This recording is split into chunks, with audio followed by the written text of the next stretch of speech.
and welcome to UBTV News. Our top stories this fortnight. As part of the Look After Your Mate Week, our Student Affairs correspondent spoke to British middleweight boxer Harold Graham. We pass you over to Caitlin Fawkes and Dan Phillips to tell you more about it.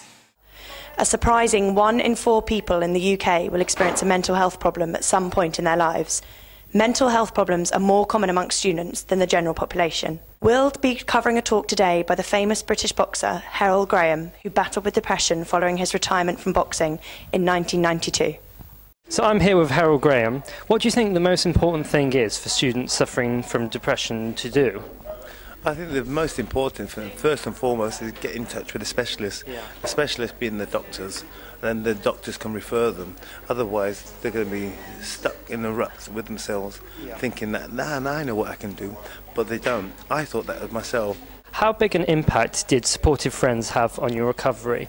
Do you think you would have been so successful in overcoming depression as you did without the support of your friends?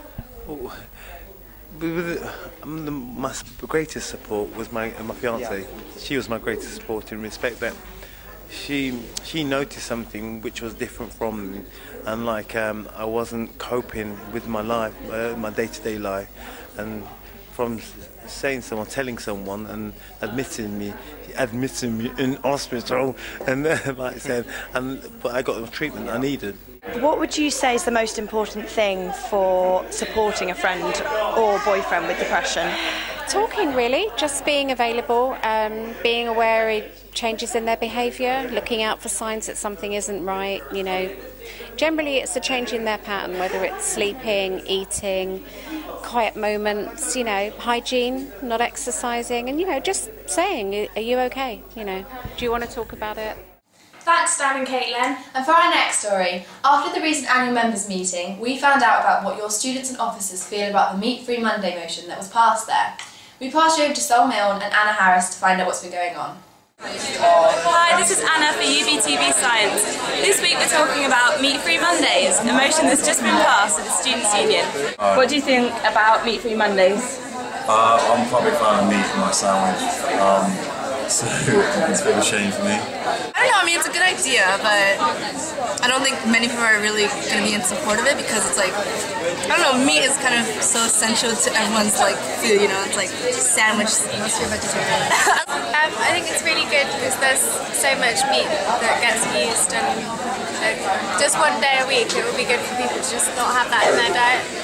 Yeah, I think it's good. It makes people be a little bit more health conscious. So it's a motion that I proposed at the annual members meeting a couple of weeks ago, which basically means that if passed, and it passed, I'm mandated to lobby the university and the Students' Union to stop selling meat on a Monday in any of the food outlets on campus. The meat industry is the biggest contributor to global warming, and it's actually led to over half of all greenhouse gases emitted. It's an incredibly inefficient use of grain. It's something like 7 pounds of grain for 1 pound of pork, and it also uses a huge amount of water.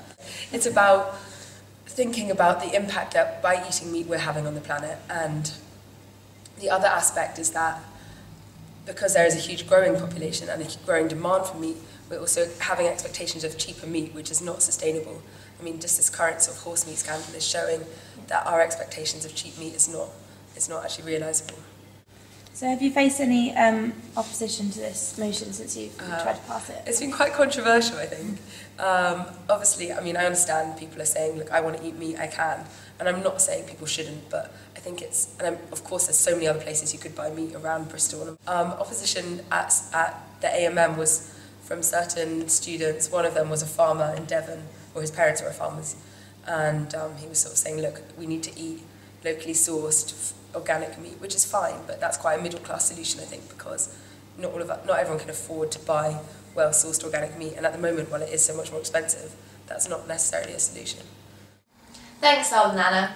When Death Row survivors, Sunny Jacobs and Peter Pringles, came to talk on behalf of Amicus, we sent our political correspondents to find out students' views on capital punishment.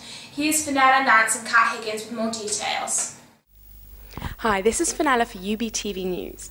I'm here at an Amicus Bristol event welcoming two exonerated death row members, Peter Pringle and Sonny Jacobs, who are going to talk to us today about their experience on death row and their views on capital punishment in the US. Amicus is a small legal charity which provides representation for those facing the death penalty in the US. They believe that the death penalty is disproportionately imposed on the most vulnerable in society, violating their right to free justice and due process before the law. We've been talking to some Bristol students to see what you think. I'm completely against the death penalty. I think that obviously these people were proved innocent, so it definitely can obviously go wrong. I'm against the death penalty. I don't believe that until we have a system where you can 100% prove someone is guilty that we should be issuing the death penalty. That is my view, yes. I'm very strongly against it because I think if people have done something so wrong that it requires a death penalty, then they should suffer and live with the consequences rather than the easy way out of death. I generally think if someone's been proven guilty for something of that degree, then it's a much better way to punish them through living their life through prison than just completely taking their life away from them. I don't think anyone has a right to do that. I generally just think it's a bit of an inhumane response to criminal activity. I don't think it really does anything constructive. I think for the families of the victim and the accused, it doesn't really give any closure. I think it creates more pain. Hi, I'm here with Michael Norton, and I'm just going to ask you, are you for or against the death penalty? Obviously against it. And why is that? Well, I mean, there's so many reasons why. I mean, the principal reason that we think about, though, is we think about the problem of wrongful convictions. We know that in the United States, the work of the Innocence Project so far, they've exonerated 300 men and women, 18 of whom were on death row. Now, these 300 mainly got life in prison without parole for crimes that they did not do, okay? These 18 would have been executed, okay?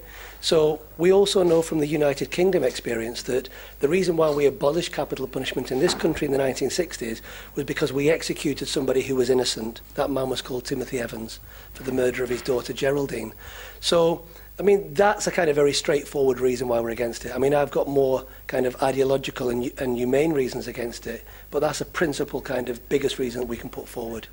We've been UBTV News. Thanks for tuning in. See you soon for your fortnightly fill of what's happening on campus.